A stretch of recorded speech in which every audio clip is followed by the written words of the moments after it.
Hello, thoughtful friends and gentle giants.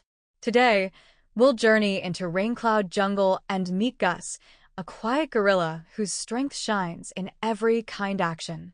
Let's step into a story of hope, heart, and healing.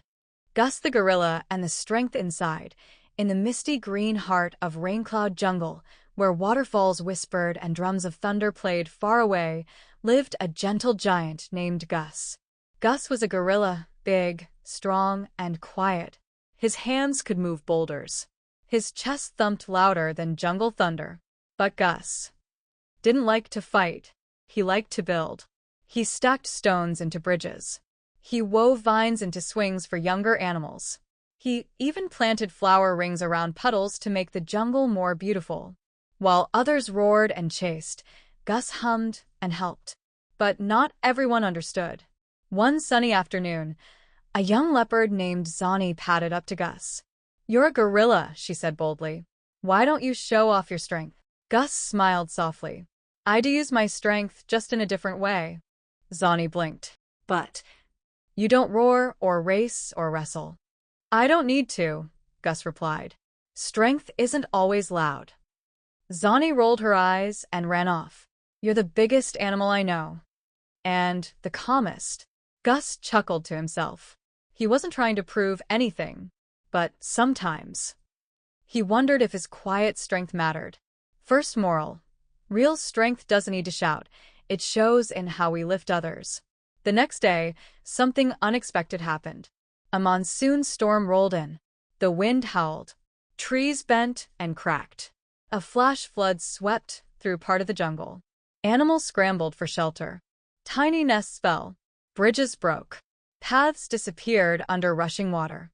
In the chaos, voices cried out, "Help! My den is gone. I lost my way." Gus looked around, his big heart thumping.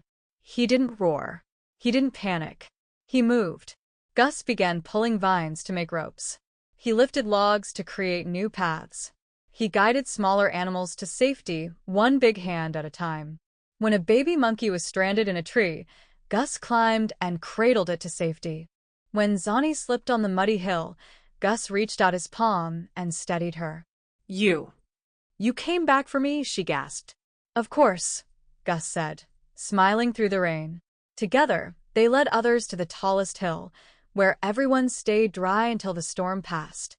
Second moral: in hard times, the strongest thing you can do is help someone else feel safe.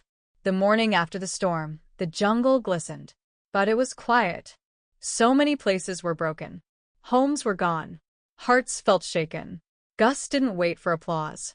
He gathered the animals into a big circle. "We can fix this together," he said gently. And he taught them how to use mud bricks to rebuild, how to braid vines into hammocks, how to guide water safely away from homes. Every animal had something to offer. Even Zani. "I may not be strong," she said, "but I'm fast. I can fetch supplies." And Gus smiled wider than ever. Because this was true strength, helping others discover their own. Third moral: a true leader makes space for others to grow. By the end of the week, Raincloud Jungle was blooming again. The bridges were stronger. The homes were cozier. The animals were closer than ever. And near the tallest hill, the animals carved a stone with muddy paw prints and vine markings. It read, "In silence he lifted. In kindness he led. In strength he healed." And underneath, one word: Gus. The end. Moral value summary: true strength is shown in quiet actions, not loud moments. Helping others in hard times is a powerful kind of courage. Great leaders lift others up, they don't stand above them. Thank you for walking with Gus today. Remember, you don't have to roar to be strong. Sometimes the strongest thing you can do is be kind. Like, subscribe, and join us again for more stories filled with heart and helpful words.